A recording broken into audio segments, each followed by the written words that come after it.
Well, I started school when I was maybe like 4 years old. I started right at the Hopkins. I went near the Holy Family RC School, the Hopkins School. We were going to do English, math, religion, history, science. I graduated out of school 10 years old. Well, my recollection, I was 5. Started right here at Holy Family RC, Infant 1. And then I moved over to Holy Ghost RC in Zangrega. Our core subjects, the same one mixed, but they used to be speed and accuracy. There you go. That used to be the guy. Yeah. Come from after lunch and go right into speed and accuracy. Just, you have to ensure that you knew your math, especially. That was the speed and accuracy component. They used to teach grammar separately. And then there was a subject called reasoning, and that helped you with your critical thinking. Right. I remember Mr. Victor Castillo, Wayal. They call him and leave Wayal. Master Battle. Yes, and I remember Acas. Yeah, Joseph Castillo. Yes, I remember my infant 1 teacher was Mrs. Miranda Ely. Yeah. Yes. Yeah. They used to teach me. I remember teachers like Mr. Casimiro.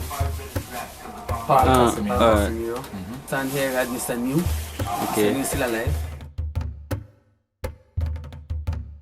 We had a lot of grown food. And it used to be a unique communal system of eating. Because, for example, if our parents would go and do it for the cassava, iron, right? It's a process.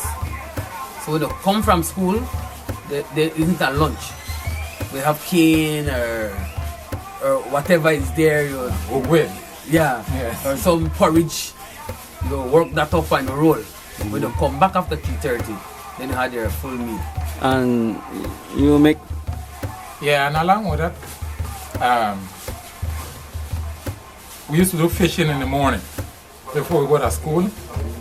We get on the seaside, like in a paddle out there, or a couple 100 meters and fish, you know. And that fish there will be the same fish we eat this evening when you have that big meal, you know.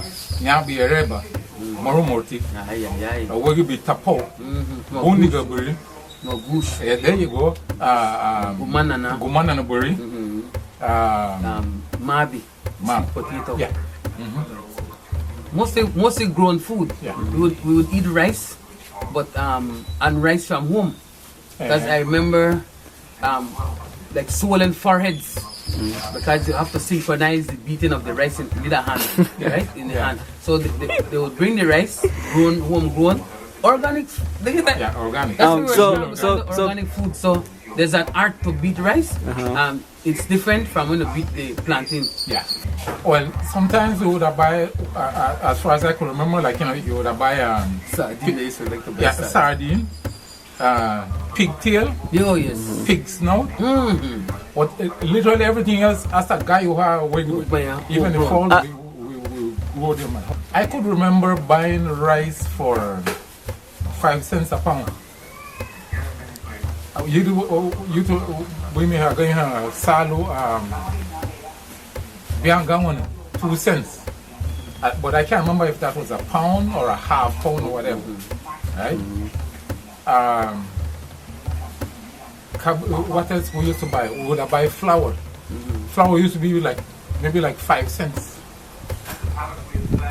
right? A pound. But well, I can't quite remember how much. Rice, and I think rice is like what, $1.30, $1 a pound. Okay, $1 a pound, right? Like that. And flour are basically the same price. So two of them have the same price. Yeah. You know, more 50 cents I think a pound. Okay. But for my time, I don't recall that cost because I wouldn't be the one to go and shop per se. Okay. But my mom speaks of prices. Just in $1 that they would buy with $1. I'm like, wow. But I remember like getting 25 cents to go to school, that was like a lot of money. Yeah. You buy, they had the little ideals. Yeah. Little ideals. Then had like Cancham. Milky Way. Yeah, the Milky Way. Then had the stretchable guts. Yeah. Tableta. Ginger lag, bro. Ginger lag. So it wasn't a lot of like chips like now. Because as a matter of fact, there were days we didn't even need to eat the food from home. You have mango. When you start from mango or whatever fruit was in season, and then we would eat that. By the time you get home, you're not really hungry. Yeah. Yes. Kususa, we are the original brewers. I remember my grandmother's kitchen. I remember a kitchen by Glow Shop, Auntie Bassi. Yeah.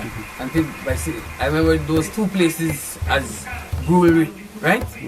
I remember a fire and this tukumpara. Yeah. And it was always covered with the old sack. Yeah. Now they have the plastic sack, but they used to have the old sack.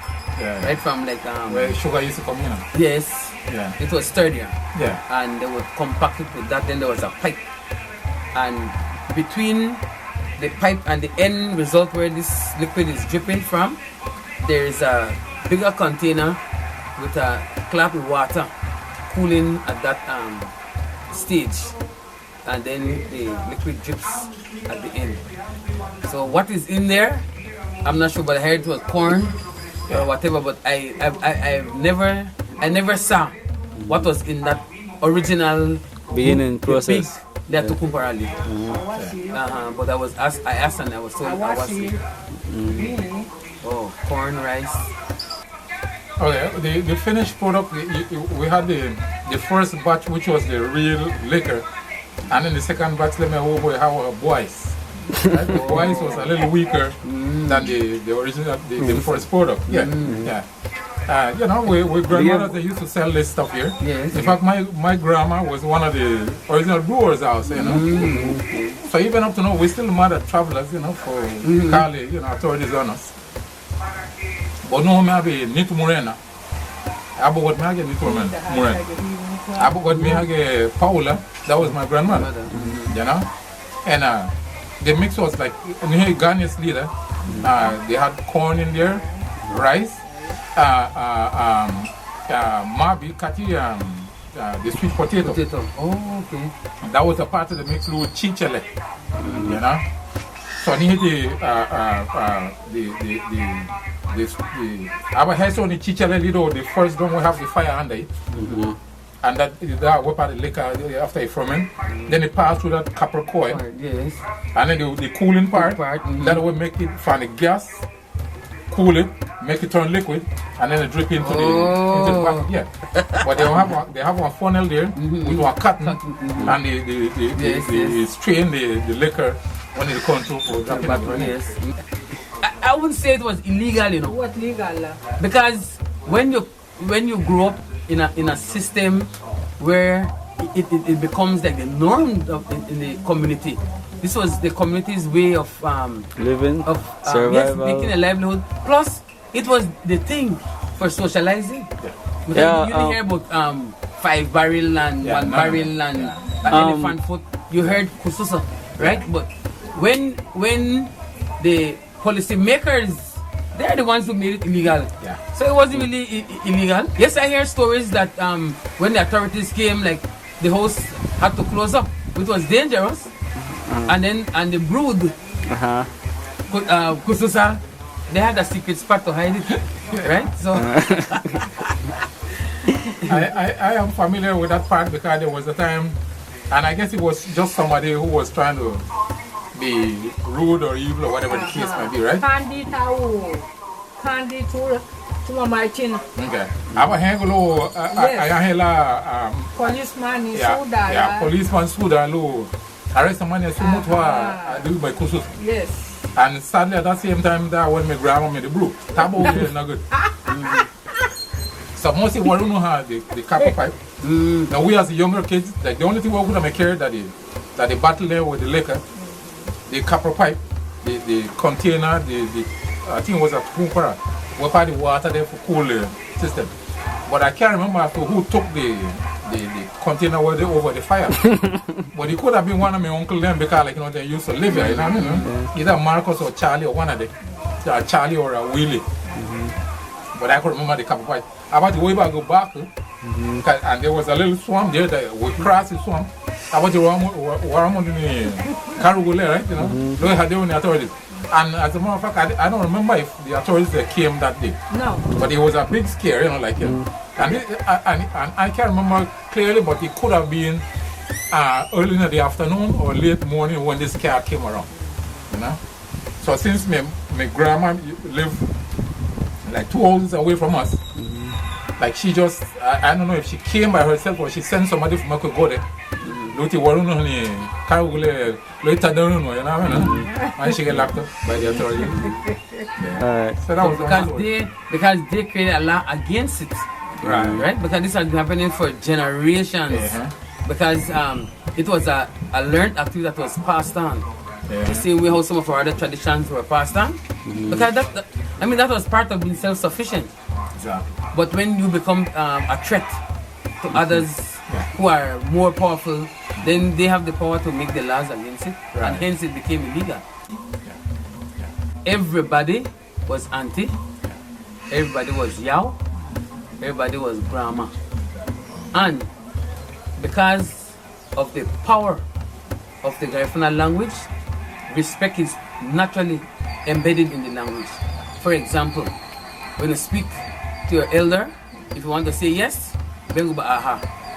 To your pair, you say aye, right? And then to your when you say like no, you say uwa, and to your pair you say ino. So it's automatically embedded. And then there are some words that children use, and then there are words that like adults use. So automatically it's in it. And because of the communal spirit that we had, everybody knew everybody. And so when the family would gather, it was automatic. An elder is around, you know that as a child you automatically move. Because that conversation is not yours. And moreover, the elders took care of us, the younger ones.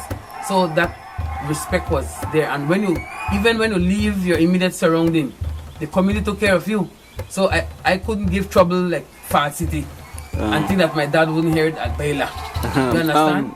Let's say you did at school, right? You're at school and you misbehave. Now the teacher will discipline you. In other words, lash you. We used to get like I think what they refer to as corporal punishment now. We used to get lashing. And if the teacher passes your house and tells your parents that you were misbehaving at school, this is called a double whammy because you are tekwa banging again for your parents then. Yeah, Baba Ishwaya. And I could give, personal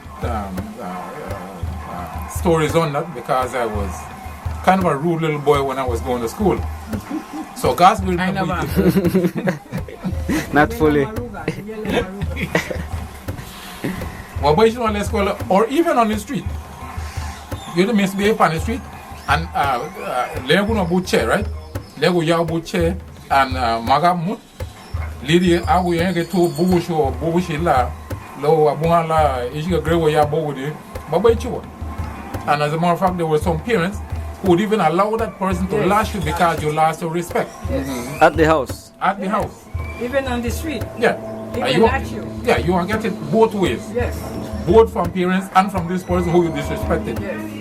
So it was, that built up the level of respect that we had for one another, I'm a proud villager, and I am proud that I am from Hopkins.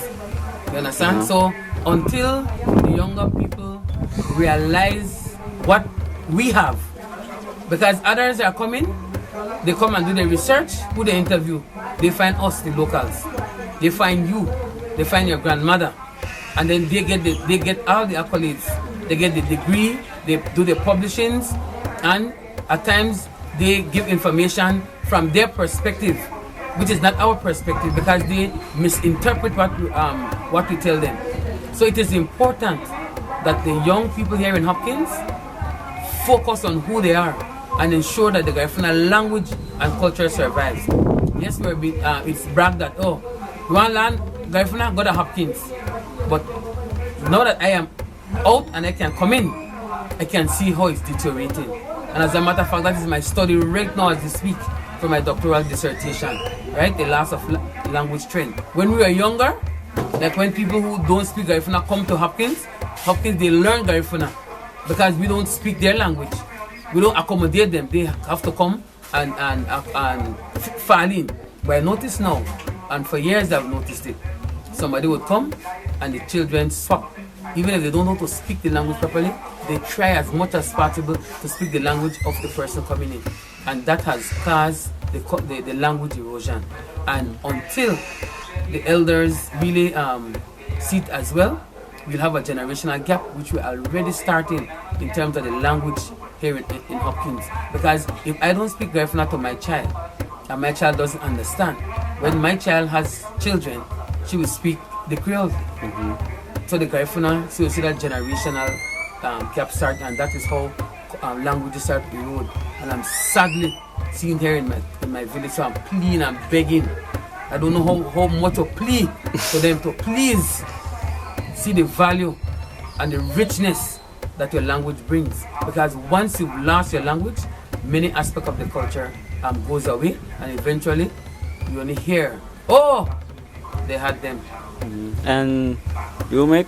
And I echo the same sentiments that, Sister Gwen has. Again, having been away from Hopkins for a little while, indeed, I come back and the changes that I've seen, they're not the best changes that I would like for the village of Hopkins.